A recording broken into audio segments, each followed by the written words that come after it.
Hi everyone, this is Sai Kumar. Welcome back to Shri Sai tutorial. ఈ రోజు మనము తెలుగు మెథడాలజీకి చెందినటువంటి 4వ లైవ్ టెస్ట్ ని కండక్ట్ చేసుకోబోతున్నాం.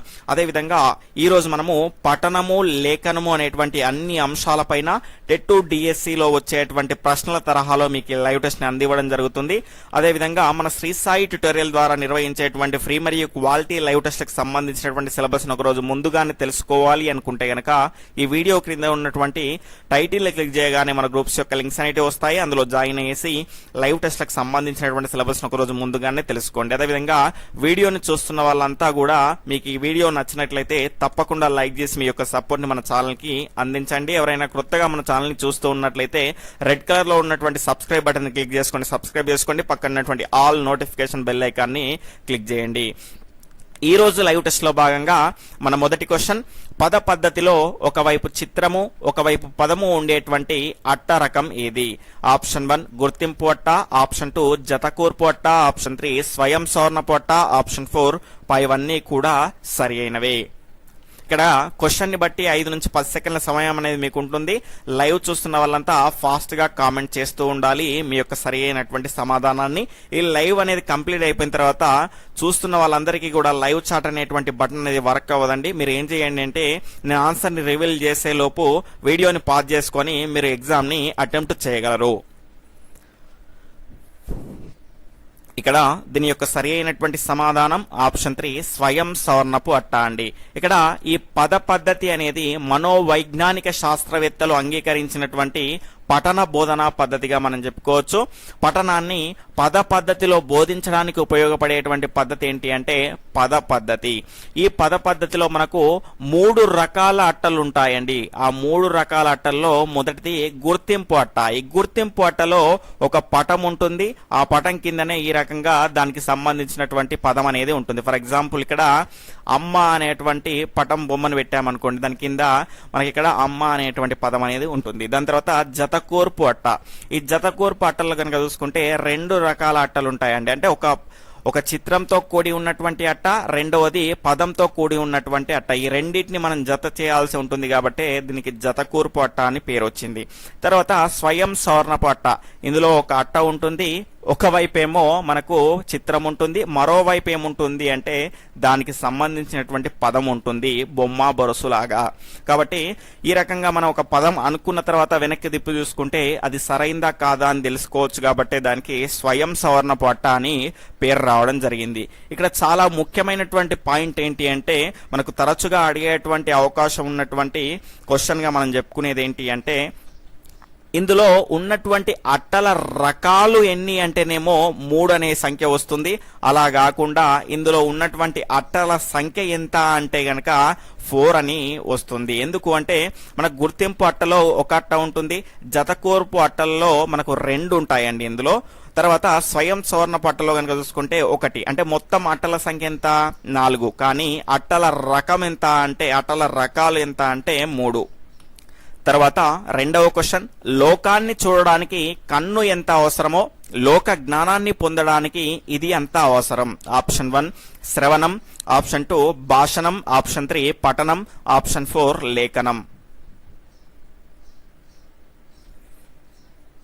ఇక్కడ దీని యొక్క సరి అయినటువంటి సమాధానం ఆప్షన్ 3 పఠనం అండి. పఠనం ద్వారా మనము లోక జ్ఞానాన్ని పొందవచ్చు. ఫర్ ఎగ్జాంపుల్ ఒక 10 బుక్కులు ముందర పెట్టుకొని మనం చదువుతూ ఉన్నామనుకోండి, ఖచ్చితంగా దానిపైన మనకు విస్తృతమైనటువంటి జ్ఞానం అనేది వస్తుంది. కాబట్టి లోక జ్ఞానానికి మనకు ఖచ్చితంగా పఠనం అనేది ఉపయోగపడుతుంది. తర్వాత 3వ క్వశ్చన్, క్రింది వాటిలో సరికానిది ఏది? ఇక్కడ స్టేట్మెంట్ 1 మానవ వనరుల అభివృద్ధి శాఖ వారు టీచింగ్ రీడింగ్ ఛాలెంజ్ అనేటువంటి గ్రంథాన్ని ప్రచురించారు. స్టేట్మెంట్ 2 ఈ గ్రంథంలో ఒక రచయిత ఏమి చెప్పదలుచుకున్నాడు మరియు ఆ చెప్పదలుచుకున్నటువంటి అంశం మనకు ఎంతవరకు ఉపయోగపడుతుంది అని గ్రహించుటయే పఠనం అని తెలియజేశారు. ఆప్షన్ 1 1, 2 కూడా సరికావు, ఆప్షన్ 2 1 మాత్రమే సరికాదు, ఆప్షన్ 3 2 మాత్రమే సరికాదు, ఆప్షన్ 4 ఏది కాదు.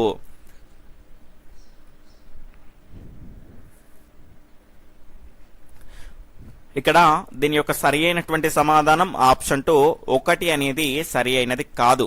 ఎందుకు అంటే ఈ టీచింగ్ రీడింగ్ ఛాలెంజ్ అనేటువంటి గ్రంథాన్ని ప్రచురించిన వారు ఎవరు అంటే ఎన్సీఆర్టీ వారండి. ఎన్సీఆర్టీ వారు ఈ టీచింగ్ రీడింగ్ అనేటువంటి గ్రంథాన్ని ప్రచురించడం జరిగింది.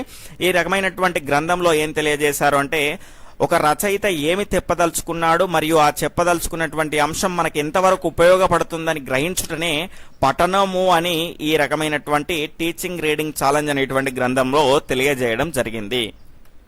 తర్వాత 4వ క్వశ్చన్, జడప్రాయంగా ఉన్న అమిత జ్ఞానం కన్నా చైతన్య రూపంలో ఉన్నటువంటి పరిమిత జ్ఞానం మిన్న అన్న సూక్తి వర్తించేటువంటి పఠనం ఏది? ఆప్షన్ 1 ప్రకాశ పఠనం, ఆప్షన్ 2 మౌన పఠనం, ఆప్షన్ 3 క్షుణ్ణ పఠనం, ఆప్షన్ 4 విస్తార పఠనం.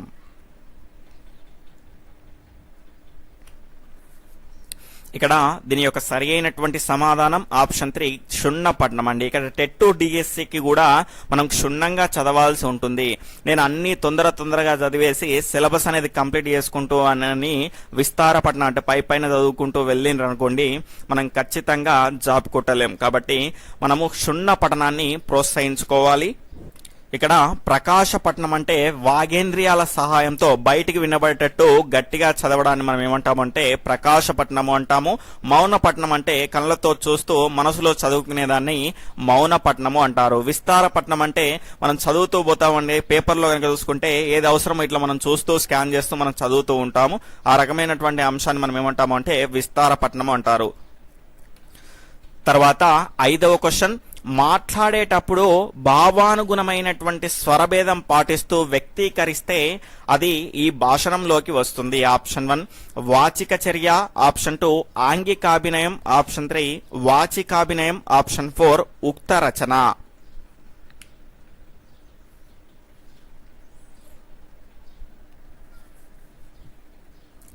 ఇక్కడ దీని యొక్క సరి అయినటువంటి సమాధానం ఆప్షన్ 3 వాచికాభినయం అండి. ఇక్కడ ఈ వాచిక చర్య అనేది ఈ 2 రకాల అంశాలపైన ఆధారపడుతుంది. మనం మాట్లాడేటప్పుడు భావానికి అనుగుణంగా మన యొక్క గొంతును స్వరాన్ని మారుస్తూ మనం మాట్లాడామనుకోండి దాన్ని ఏమంటారు అంటే వాచికాభినయము అంటారు. అలా కాకుండా భావానికి అనుగుణంగా మన శరీరాన్ని కూడా కదిలించామనుకోండి దాన్ని ఏమంటారు అంటే ఆంగికాభినయము అంటారు. తర్వాత 6వ క్వశ్చన్, మంచి దస్తూరికి ఉండకూడనిది. ఆప్షన్ 1 సమత, ఆప్షన్ 2 రీతి, ఆప్షన్ 3 భంగిమ, ఆప్షన్ 4 వర్ణక్రమ దోషం.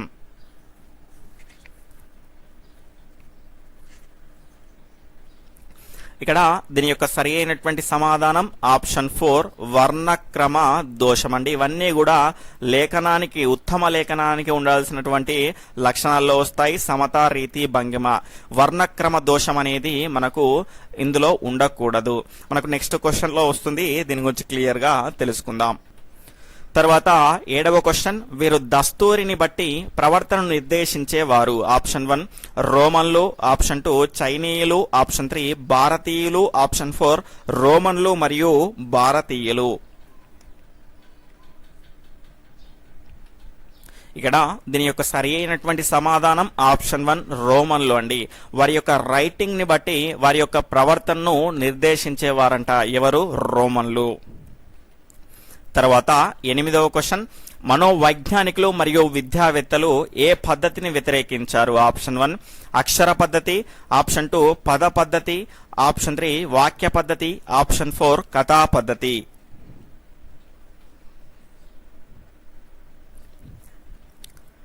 ఇక్కడ దీని యొక్క సరి అయినటువంటి సమాధానం ఆప్షన్ 1 అక్షర పద్ధతి అండి. ఈ పద్ధతిని మనం ఏమంటాము అంటే ప్రాచీన అక్షర పద్ధతి లేదా సాంప్రదాయ అక్షర పద్ధతి అని అంటాము. ఇందులో ఏ రకంగా ఉంటుంది అంటే వర్ణమాలలో ఉండేటువంటి అక్షరాల క్రమం అంటే ఆ నేర్పిన తర్వాత ఈ నేర్పడం, ఆ రకమైనటువంటి క్రమంలో నేర్పిస్తూ ఉంటారు. మరి వీళ్ళు ఎందుకు వ్యతిరేకించారు అంటే ఒక్కొక్క అక్షరాన్ని అంటే ఒక్కొక్క వర్ణాన్ని నేర్పించడం ద్వారా దానికి ఏదైనా అర్థం ఉంటుందా? అర్థం ఉండదు. కాబట్టి వీళ్ళు ఏం చేశారు అంటే ఈ రకమైనటువంటి పద్ధతిని వ్యతిరేకించారు. తర్వాత 9వ క్వశ్చన్, క్రింది వాటిని జతపరచండి. ఇక్కడ ఇవన్నీ నేను జతపరుస్తానండి. ఇక్కడ చూసుకుంటే నేను జతపరిచేలోపు ఫాస్ట్ గా మీ యొక్క సరి అయినటువంటి సమాధానాన్ని కామెంట్ చేస్తూ ఉండండి. ఇక్కడ ధ్వని విజ్ఞానం గురించి తెలియజేసేది ఏంటి అంటే ఫోనెటిక్స్, కాబట్టి ఇక్కడ ఏమొస్తుంది డి అనేది వస్తుంది. దాని తర్వాత వర్ణ విజ్ఞానం గురించి తెలియజేసే దాన్ని ఏమంటారు అంటే ఫోనాలజీ అంటారు, అంటే ఇక్కడ ఏమొస్తుంది సి అనేది వస్తుంది. దాని తర్వాత అర్థ విజ్ఞానాన్ని గురించి తెలియజేసేది ఏంటి అంటే సిమాటిక్స్, ఇక్కడ ఏమొస్తుందంటే ఏ అనేది వస్తుంది. తర్వాత వాక్య విజ్ఞానం గురించి తెలియజేసేది ఏంటి అంటే సినాటిక్స్ అండి, ఇక్కడ ఏమొస్తుంది బి అనేది వస్తుంది. మనకి ఇక్కడ డిసిఏబి అనేది ఎక్కడుందండి ఆప్షన్ 1 లో ఉంది, కాబట్టి ఆప్షన్ 1 ఈస్ రైట్ ఆన్సర్. ఇక్కడ మరొక ముఖ్యమైనటువంటి విషయం ఏంటి అంటే చాలా మంది ఎగ్జామ్ లో ఏం చేస్తారు అంటే వాళ్ళు డైరెక్ట్ గా ఇప్పుడు ఫర్ ఎగ్జాంపుల్ ధ్వని విజ్ఞానం గురించి తెలియజేసేది ఏంటి అంటే ఫోనెటిక్స్ అని ఈ రకంగా గీత పెట్టుకుంటారు. తర్వాత వర్ణ విజ్ఞానం గురించి తెలియజేసేది ఏంటి అంటే ఈ రకంగా గీత పెట్టేసుకుంటారు. దాని తర్వాత అర్థ విజ్ఞానం ఏంటి అంటే సిమాటిక్స్, వాక్య విజ్ఞానం ఏంటి అంటే సినాటిక్స్. ఇక చూడండి మొదలైతుంది మనకి ఎగ్జామ్ లో దీనికి పెడతామా దానికి పెడతామా, కాబట్టి మీరు ఏం చేయండి డైరెక్ట్ దాని పక్కనే రాసుకోండి. ఏమవుతుంది ఇది డి అవుతుందా, ఇక డి పక్కకు రాసుకోండి.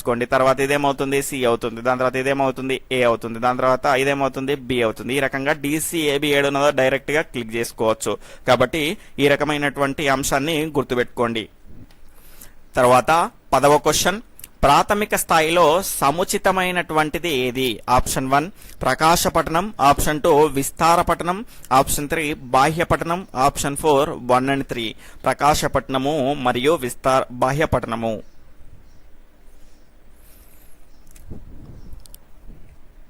ఇక్కడ దీని యొక్క సరైనటువంటి సమాధానం ఆప్షన్ 4 1 and 3 అండి, ప్రకాశ పఠనము మరియు బాహ్య పఠనము. ప్రాథమిక స్థాయిలో ఈ రకమైనటువంటి పఠనం ఎందుకు ఉత్తమమైనది అంటే బిగ్గరగా బయటికి చదవడం ద్వారా ఏమవుతుంది అంటే విద్యార్థి చేసేటువంటి దోషాలను ఉపాధ్యాయుడు సవరించడానికి అవకాశం ఉంటుంది. అంతేకాకుండా వాగేంద్రియాలకు కూడా శిక్షణ అనేది లభిస్తుంది. కాబట్టి ఈ రకంగా మనకు అతనికి ఏ విధంగా మాట్లాడాలి, మాట్లాడకూడదు, వాటిని పలకాలి, ఆ రకంగా పలకకూడదు అనేది వాళ్ళకు తెలుస్తుంది. కాబట్టి ఖచ్చితంగా ప్రాథమిక స్థాయిలో ఉపయోగపడేటువంటి పఠనమే ప్రకాశ పఠనము, దానికే మరొక పేరు బాహ్య పఠనము. తర్వాత 11వ క్వశ్చన్, చూపు మేర అనగా ఏమిటి? ఆప్షన్ 1 దీన్ని నయనమితి అని అంటారు, ఆప్షన్ 2 ఒక్క చూపులో చూసేది, ఆప్షన్ 3 ఒకటి మాత్రమే సరైనది, ఆప్షన్ 4 1 మరియు 2 కూడా సరి అయినది.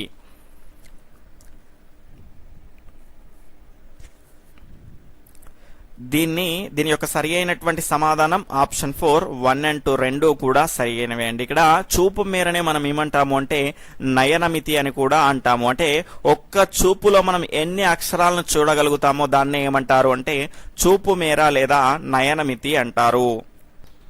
తర్వాత 12వ క్వశ్చన్, మౌన పఠనం గురించి సరికానిది ఏది? ఇక్కడ ఆప్షన్ 1 ఉపవాచకానికి మౌన పఠనం ప్రయోజనకారిగా ఉంటుంది, స్టేట్మెంట్ 2 గ్రంథాలయాల్లో ఉపయోగిస్తారు, స్టేట్మెంట్ 3 వాక్యాన్ని క్షుణ్ణంగా అధ్యయనం చేస్తుంది, స్టేట్మెంట్ 4 సభా మర్యాదను కాపాడుతుంది. సరికానిది ఏది అని అడగడం జరిగింది.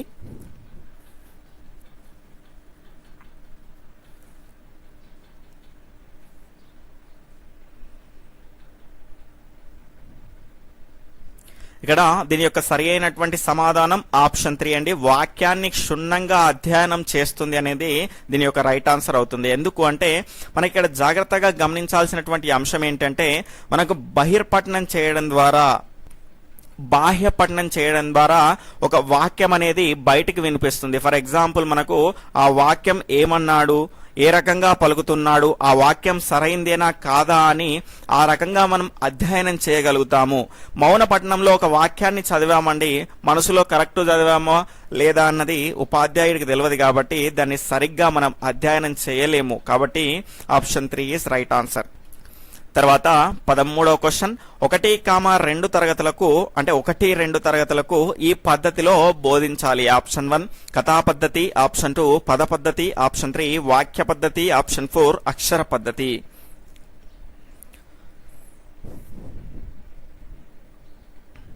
ఇక్కడ దీని యొక్క సరి అయినటువంటి సమాధానం ఆప్షన్ 2 పద పద్ధతి అండి. మనకు 1-2 తరగతుల్లో కనుక చూసుకుంటే పద పద్ధతిలో బోధించాలి. అంటే ఫర్ ఎగ్జాంపుల్ ఇక్కడ మెరుపాటలను ఉపయోగిస్తాము, మనం మెరుపాటల్లో ఒక పదం ఉంటుంది, దానికి సంబంధించినటువంటి చిత్రం అనేది ఉంటుంది. ఆ రకంగా మనం ఈ పద పద్ధతి ద్వారా 1-2 తరగతులకు బోధించాల్సి ఉంటుంది. తర్వాత 14వ క్వశ్చన్, క్రింది వాటిలో సరైనవి ఏవి? ఇక్కడ స్టేట్మెంట్ 1, ఆధునిక విద్యావేత్తల ప్రకారం వాక్య పద్ధతి ఉత్తమమైనది. స్టేట్మెంట్ 2, మనోవైజ్ఞానిక శాస్త్రం ప్రకారం కథా పద్ధతి ఉత్తమమైనది. ఆప్షన్ 3 పై 2 సరైనవే. ఆప్షన్ 4 2 మాత్రమే సరైనది. ఇక్కడ దీని యొక్క సరి అయినటువంటి సమాధానం ఆప్షన్ 3 పై 2 కూడా సరి అయినవి అండి. ఇక్కడ ఆధునిక విద్యావేత్తల ప్రకారము వాక్య పద్ధతి ఉత్తమమైనది. ఈ వాక్య పద్ధతి ఏంటి అంటే పఠనాన్ని బోధించడానికి ఉపయోగించేటువంటి పద్ధతి. సంపూర్ణ వాక్యాన్ని ఆధారంగా చేసుకొని బోధించేటువంటి పద్ధతి ఈ వాక్య పద్ధతి. అంటే రాము బడికి వెళ్తున్నాడు, ఒక సంపూర్ణమైనటువంటి వాక్యం అనేది ఉంది కాబట్టి దీన్ని ఆధునిక విద్యావేత్తలు అంగీకరించడం జరిగింది. తర్వాత మనోవైజ్ఞానిక శాస్త్రం ప్రకారం కథా పద్ధతి. అదే రాము అనేటువంటి విద్యార్థి బడికి వెళ్తున్నటువంటి ఒక చిత్రాన్ని చూపెట్టి లేదంటే దానికి సంబంధించినటువంటి ఒక కథను తెలియజేయడం ద్వారా ఆ పఠనాన్ని బోధించేటువంటి పద్ధతిని మనం ఏమంటాము అంటే కథా పద్ధతి అంటాము. తర్వాత 15వ క్వశ్చన్, 1వ తరగతి తెలుగు వాచకం ఈ పద్ధతిలో వ్రాయబడింది. ఆప్షన్ 1 కథా పద్ధతి, ఆప్షన్ 2 వాక్య పద్ధతి, ఆప్షన్ 3 పద పద్ధతి, ఆప్షన్ 4 అక్షర పద్ధతి.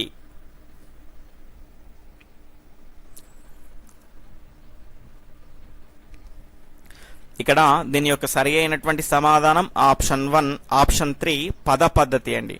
పద పద్ధతి అనేది దీని యొక్క సరి అయినటువంటి సమాధానం. 1వ తరగతిలో కనుక చూసుకుంటే ఒక చిత్రం ఉంటుంది, దానికి సంబంధించినటువంటి ఒక పదం అనేది మనకు కింద ఇవ్వడం జరుగుతుంది. కాబట్టి 1వ తరగతి తెలుగు వాచకము టెక్స్ట్ బుక్ అనేది పద పద్ధతిలో వ్రాయబడింది. తర్వాత 16వ క్వశ్చన్, పద పద్ధతిలో మెరుపు అట్టలు ఎన్ని రకాలు? ఆప్షన్ 1 3 రకాలు, ఆప్షన్ 2 4 రకాలు, ఆప్షన్ 3 5 రకాలు, ఆప్షన్ 4 6 రకాలు.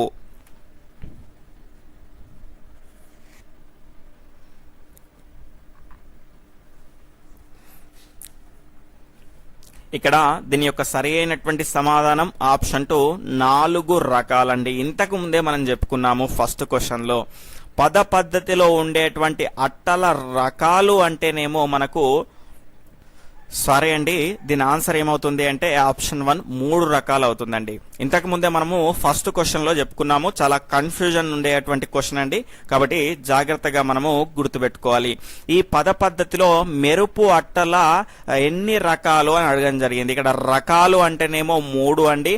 మెరుపు అట్టలు ఎన్ని అన్నారనుకోండి మనం ఏం చెప్పొచ్చు అంటే 4 అని చెప్పొచ్చు. ఇక్కడ రకాలు అన్నాడు కాబట్టి 3 ఇంతకు ముందే మనం డిస్కస్ చేసుకున్నాము. తర్వాత 17వ క్వశ్చన్, పఠన అధ్యయన భేదాలలో లేనిది ఏది? ఆప్షన్ 1 మౌన పఠనము, ఆప్షన్ 2 విస్తార పఠనము, ఆప్షన్ 3 క్షుణ్ణ పఠనము, ఆప్షన్ 4 వచ్చేసి 2 మరియు 3.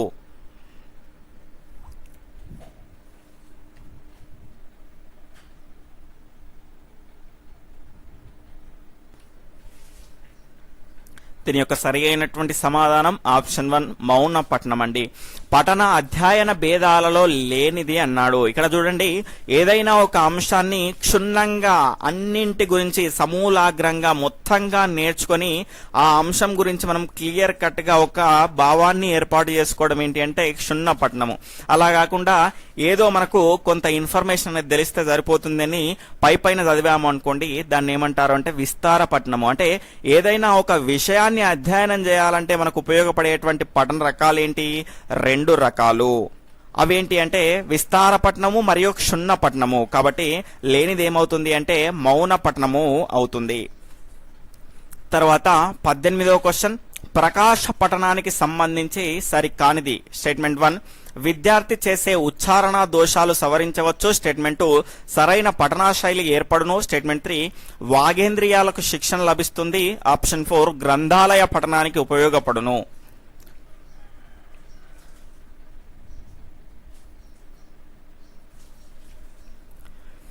దీని యొక్క రైట్ ఆన్సర్ ఆప్షన్ 4 గ్రంథాలయ పఠనానికి ఉపయోగపడును అనేది సరి అయినది కాదండి. ఇక్కడ మనం అడిగింది కూడా ఏంటి? సరి కానిది ఏది అని అడగడం జరిగింది. ఇక్కడ ప్రకాశ పఠనం అంటే బయటికి బిగ్గరగా చదివేటువంటి పఠనమే మనం ప్రకాశ పఠనము అంటాము. ఈ రకంగా ఈ పఠనం చేయడం ద్వారా ఏమవుతుంది అంటే విద్యార్థి చేసేటువంటి ఉచ్చారణ దోషాలని సవరించవచ్చు. అదేవిధంగా సరైనటువంటి పఠనా శైలి అనేది ఏర్పడుతుంది. ఏ విధంగా చదవాలి, ఏ విధంగా చదవకూడదు అనేటువంటి ఒక శైలి అనేది ఏర్పడుతుంది. వాగేంద్రియాలకు శిక్షణ అనేది ఇవ్వడం జరుగుతుంది. మనమే ఇప్పుడు చూడండి, కొన్ని రోజులు చదవకుండా మన తెలుగు బుక్ చూసి సంస్కృత పదాలు చదవాలంటే మనకు వస్తుందా? రాదు. ప్రతిసారి మనం యూజ్ చేస్తూ ఉంటే ఏమవుతుంది, మనకు సులభంగా పలకగలుగుతాము. కాబట్టి వాగేంద్రియాలకు శిక్షణ కూడా ఇస్తుంది. కాబట్టి గ్రంథాలయ పఠనానికి ఉపయోగపడదు, ఎందుకంటే అందరూ నిశ్శబ్దంగా చదవాల్సి ఉంటుంది. కాబట్టి గ్రంథాలయంలో ఈ ప్రకాశ పఠనానికి అవకాశం అనేది ఉండదు. తర్వాత 19వ క్వశ్చన్, వాగేంద్రియాల సహాయంతో బిగ్గరగా చదివి భావాన్ని గ్రహించడం ఈ పఠనంకి చెందినది. ఆప్షన్ 1 ప్రకాశ పఠనం, ఆప్షన్ 2 గంభీర పఠనం, ఆప్షన్ 3 వాచ పఠనం, ఆప్షన్ 4 అంతర పఠనం. ఇక్కడ అడిషనల్ ఆప్షన్స్ వచ్చేసి ఆప్షన్ 1 1,3 అండి. ఇది ఆప్షన్ 1 1,3, ఆప్షన్ 2 1 2 3, ఆప్షన్ 3 1,3,4, ఆప్షన్ 4 2 మాత్రమే సరి అయినది.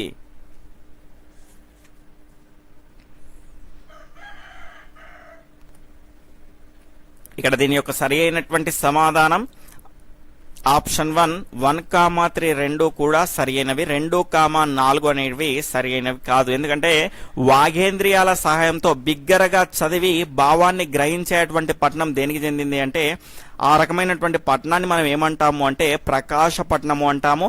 ఈ ప్రకాశ పట్టణానికి మరొక పేరు ఏంటంటే వాచ పట్టణము, అదేవిధంగా బహిర్పట్నము అంటాము. గమనించాలి. కాబట్టి ఇక్కడ గంభీర పట్టణము అంటే ఏమనుకుంటారు అంటే, కొంతమంది మనం ఒకవేళ తొందరపడి మనం పెట్టేసే అవకాశం ఉంటే కనుక గంభీర పట్టణం అని పెట్టే అవకాశం ఉంటుంది. కాబట్టి ఇది సరి అయినది కాదు. ఎందుకు అంటే మౌన పట్టణాన్ని మనం ఏమంటాము అంటే గంభీర పట్టణము అంటాము, అదేవిధంగా అంతర పట్టణం అని కూడా అంటాము. తర్వాత 20వ క్వశ్చన్, మౌన పఠనంను ప్రాథమిక దశలో ఈ పద్ధతి ద్వారా ప్రారంభించాలి. ఆప్షన్ 1 కథా పద్ధతి, ఆప్షన్ 2 క్రీడా పద్ధతి, ఆప్షన్ 3 అక్షర పద్ధతి, ఆప్షన్ 4 1 and 2.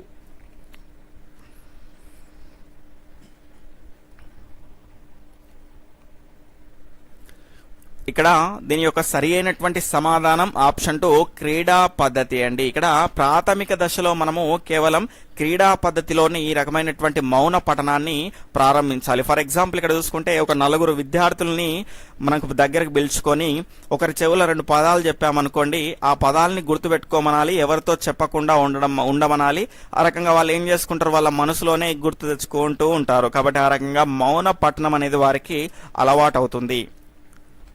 తర్వాత 21వ క్వశ్చన్, ఉపాధ్యాయుడు పాఠ్యాంశ బోధనలో చేసే సమయంలో చేసే పఠనానికి పేరు ఏమిటి? ఆప్షన్ 1 గంభీర పఠనము, ఆప్షన్ 2 క్షుణ్ణ పఠనము, ఆప్షన్ 3 వినోద పఠనము, ఆప్షన్ 4 ఆదర్శ పఠనం.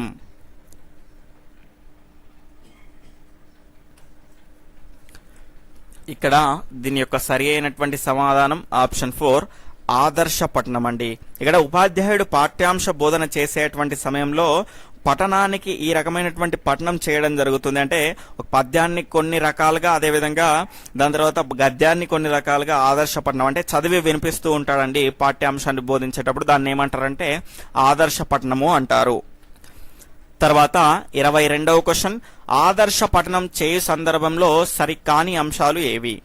ఆప్షన్ 1 పద్యం అయితే 2 రకాలుగా ఆదర్శ పఠనం చేయాలి. స్టేట్మెంట్ 2 గద్యం అయితే 3 రకాలుగా ఆదర్శ పఠనం అనేది చేయాలి. ఆప్షన్ 1 1,2, ఆప్షన్ 2 1 మాత్రమే, ఆప్షన్ 3 2 మాత్రమే, ఆప్షన్ 4 ఏది కాదు.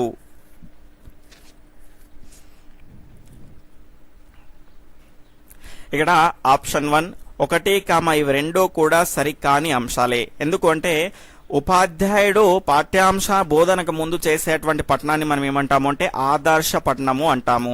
అంటే మనకి ఇక్కడ అంటే 1కి 2 సార్లు ఈ రకంగా చదువుతూ ఉండేటువంటి రకాలనేటివి పద్యానికి ఒకటి ఉంటుంది, గద్యానికి ఒక రకంగా ఉంటుంది. ఫర్ ఎగ్జాంపుల్ ఇక్కడ చూసుకుంటే పద్యానికైతే 3 రకాలుగా ఆదర్శ పఠనం అనేది చేయాలి, అదేవిధంగా గద్యానికైతే 2 రకాలుగా ఆదర్శ పఠనం అనేది చేయాలి. ఇక్కడ రివర్స్ గా ఇవ్వడం జరిగింది కాబట్టి మనకి ఇక్కడ 1, 2 అనేటివి సరైనవి కాదు. ఆ రకాలు ఏంటో మనము నెక్స్ట్ క్వశ్చన్ లో చూద్దాం.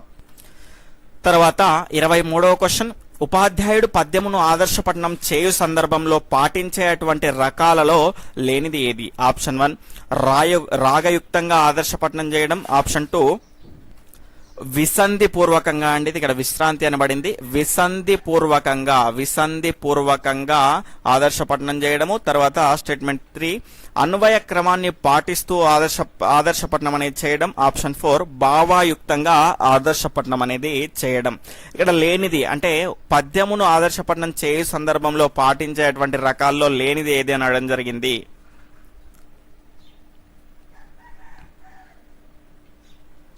ఇక్కడ దీని యొక్క సరి అయినటువంటి సమాధానం ఆప్షన్ 4 భావాయుక్తంగా ఆదర్శపట్నం అనేది చేయడం అనేది మనకి ఎందులో ఉండదు అంటే పద్యాన్ని ఆదర్శపట్నం చేయడంలో ఉండదు.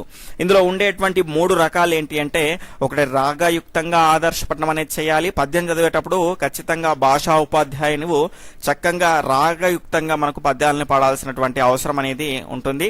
దాని తర్వాత విసంధి పూర్వకంగా అంటే సంధికి సంబంధించినటువంటి పదాలు వస్తే దాన్ని విడదీసి మనకు బోధించాల్సినటువంటి అవసరం అనేది ఉంటుంది. దాని తర్వాత అన్వయ క్రమాన్ని పాటిస్తూ అంటే దాని యొక్క తాత్పర్యాన్ని వరుస క్రమంలో వచ్చే విధంగా బోధిస్తూ ఉండాలి. ఇవన్నీ కూడా పద్యానికి సంబంధించినటువంటి అంశాలు.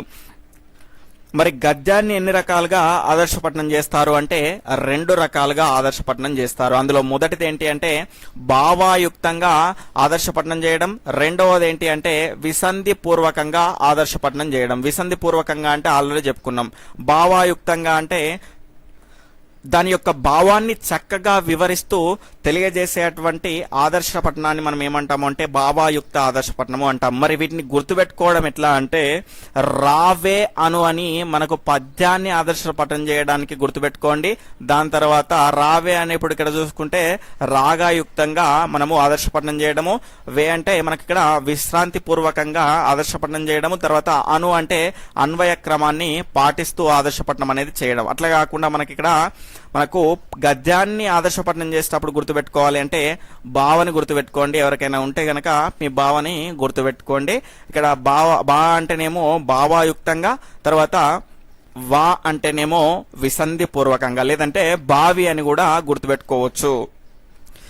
తర్వాత 24వ క్వశ్చన్, విద్యార్థి చదువుతున్నప్పుడు చూస్తున్న అక్షరము పలుకుతున్న అక్షరానికి మధ్య ఉన్న అంతరాన్ని ఏమంటారు?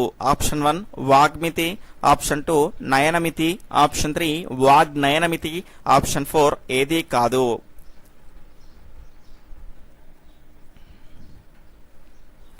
దీని యొక్క రైట్ ఆన్సర్ ఆప్షన్ 3 వాగ్నయనమితి. దీన్నే ఇంకో రకంగా కూడా అడిగేటువంటి అవకాశం అనేది ఉంటుంది. అదేంటి అంటే చూపు మేర మరియు పలుకు మేరకు మధ్య ఉన్నటువంటి అంతరాన్ని ఏమంటారు అని, దాన్ని కూడా వాగ్నయనమితి అంటారు. తర్వాత 25వ క్వశ్చన్, అంతస్థాలను ఇక్కడ అంతస్థాలను సరిగ్గా ఉచ్చరించడం వలన, ఇక్కడ క్వశ్చన్ రాంగ్ పడిందండి, ఒకసారి కరెక్షన్ చేసుకోండి. అంతస్థాలను సరిగ్గా చదవలేకపోవడం వల్ల ఏర్పడేటువంటి ఉచ్చారణ దోషం ఏది? అంతస్థాలను సరిగ్గా చదవలేకపోవడం వల్ల ఏర్పడేటువంటి ఉచ్చారణ దోషం ఏది? ఆప్షన్ 1 అంత్రం, ఆప్షన్ 2 లామాలావు, ఆప్షన్ 3 పక్షి పులుసు, ఆప్షన్ 4 జ్ఞానం.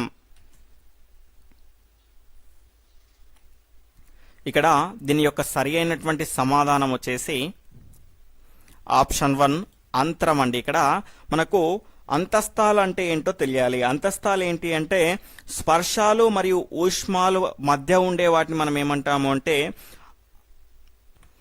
అంతస్థాలు అంటాము. ఇవి ఎన్ని ఉంటాయంటే 6 ఉంటాయండి. అవేంటి అంటే యా, దాని తర్వాత రా, దాని తర్వాత లా, దాని తర్వాత అలా, దాని తర్వాత వా. ఈ రకంగా మనకి ఎన్ని ఉంటాయంటే ఇవన్నీ 6 ఉంటాయి. ఇంకోటి ఏంటి అంటే బండి రా అండి. ఈ రకంగా మనకు ఇక్కడ ఇది రామారావు అండి, రామారావు కాదు. ఇక్కడ మనకు యంత్రము అని పలకాల్సిన వాడు మనం ఎందుకు ఏం పలికిండు మరి? అంత్రము అని పలికిండు. అంటే ఇక్కడ అంతస్థాలను సరిగ్గా ఉచ్చరించలేకపోవడం వల్ల ఏ రకమైనటువంటి దోషం ఏర్పడింది? ఈ రకంగా యంత్రాన్ని అంత్రమని చదివేటువంటి ఒక దోషం అనేది ఏర్పడింది. దేనికి సంబంధించింది? యాని ఆ అని రాయడం జరిగింది. అంటే ఇక్కడ మనకు యా, రా, లా, వా, తర్వాత బండి, రా ఇవన్నీ కూడా ఏంటి? అంతస్థాలు. కాబట్టి ఆ రకంగా మనని ఏ రకంగానైనా అడిగేటువంటి అవకాశం అనేది ఉంటుంది. తర్వాత ఇక్కడ జ్ఞానం అనేది ఉంది. అంటే మనకు అనునాసికాలను తారుమారు చేయడం ద్వారా ఈ రకమైనటువంటి దోషం అనేది ఏర్పడింది. కాబట్టి ఆ రకంగా మనల్ని అడిగేటువంటి అవకాశం ఉంది. కాబట్టి అన్నింటినీ గుర్తుపెట్టుకోవాలి. తర్వాత 26వ క్వశ్చన్, నయనమితి ఈ పఠనంకు ఉపయోగపడుతుంది. ఆప్షన్ 1 వాచపఠనం, ఆప్షన్ 2 ప్రకాశ పఠనం, ఆప్షన్ 3 గంభీర పఠనం, ఆప్షన్ 4 బహిర్పఠనం.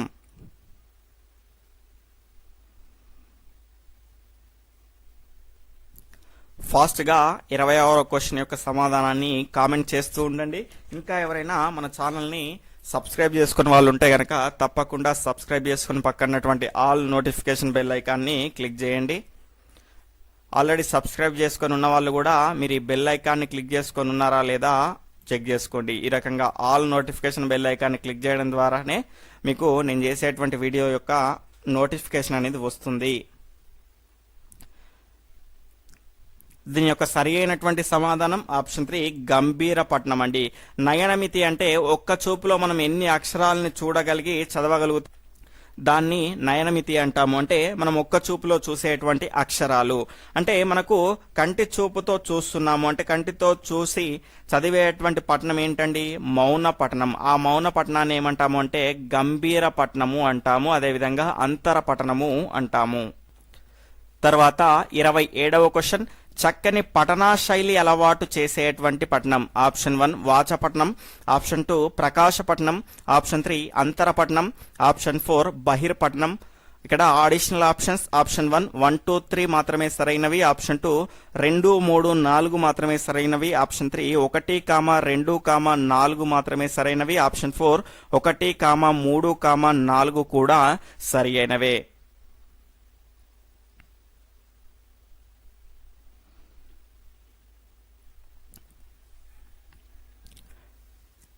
ఇక్కడ దీని యొక్క సరి అయినటువంటి సమాధానం ఏంటి అంటే ఆప్షన్ 3 1 to 4 అండి. ఇక్కడ చక్కని పఠనా శైలి ఏర్పడాలి అంటే మనం ఏం చేయాలి, మనం చదువుతున్నటువంటి అంశాన్ని బయటికి వినపడేలా చదివితే మనం ఎలా చదువుతున్నాము, ఎక్కడైనా తప్పులు చేస్తున్నామా, ఈ రకంగా చదవకూడదు అనేటువంటి విషయాన్ని తెలుసుకొని చక్కగా ఒక రకమైనటువంటి పద్ధతిలో మనం చదవగలుగుతాము. కాబట్టి ఆ రకంగా చదవగలగాలి అంటే బాహ్య పఠనం అనేది చేయాల్సి ఉంటుంది. ఆ బాహ్య పఠనానికి పేరేంటి, వాచపఠనము, ప్రకాశపట్నము లేదా బహిర్పట్నము అని అంటాము. కాబట్టి ఆప్షన్ 3 1 to 4 అనేటివి సరి అయినటువంటి సమాధానాలు.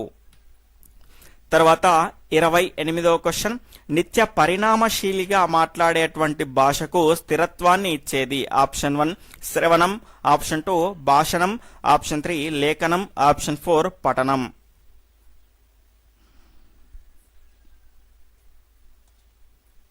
దీని యొక్క సరి అయినటువంటి సమాధానం ఆప్షన్ 3 లేఖనం అండి. మనమే కాదు మన వారసులు కూడా చదవడానికి ఉపయోగపడే విధంగా మనం లేఖనాన్ని భాషకు లేఖనం ద్వారా ఒక స్థిరత్వాన్ని ఇవ్వడం జరిగింది.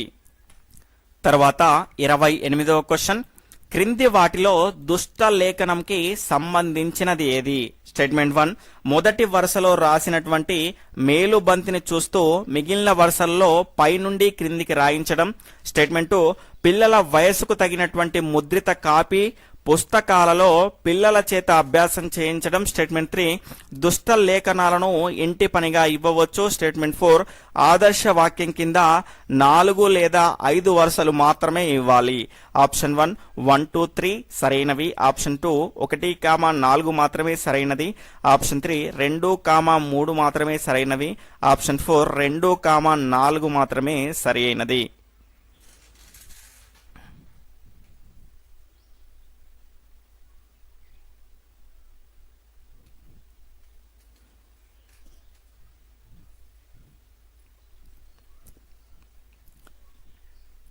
దీని యొక్క సరి అయినటువంటి సమాధానం ఆప్షన్ 4 2, 4 సరైనవండి.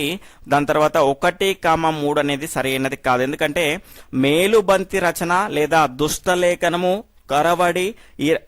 కరడాలు అని దీనికి మనం పేరుగా పెట్టుకుంటాము. దీన్ని మన భాషలో చెప్పుకోవాలంటే చూచిరాత అండి.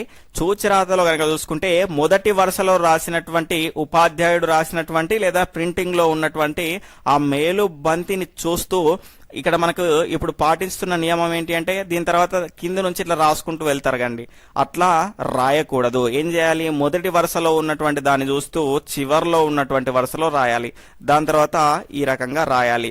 ఇట్లా ఎందుకు రాయకూడదు అంటే ఫర్ ఎగ్జాంపుల్ ఇక్కడ మొదటి వరుసలో రాసినటువంటి దాన్ని కింది వరుసలో రాసింది.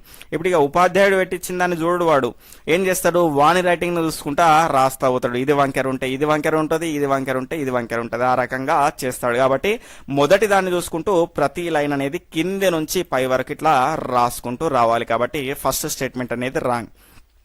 పిల్లల వయసుకు తగినటువంటి ముద్రిత కాపీ పుస్తకాల్లో పిల్లల చేత అభ్యాసం చేయించడం అనేది దుష్ట లేఖనానికి సంబంధించింది, ఇది రైట్. తర్వాత దుష్ట లేఖనాలను ఇంటి పనిగా ఇవ్వవచ్చు, ఇంటి పనిగా అస్సలు ఇవ్వకూడదండి. ఎందుకంటే ఇంటికి పోయి వానికి ఇష్టం వచ్చినట్టు రాస్తాడు వాడు. మన ఉపాధ్యాయుని దగ్గర కూర్చోబెట్టుకొని ఏ రకంగా రాయాలో అతనికి ఇన్స్ట్రక్షన్స్ ఇస్తూ మనం రాయించాలి, ఆ రకంగా రాస్తేనే అతని రాత అనేది మారుతుంది.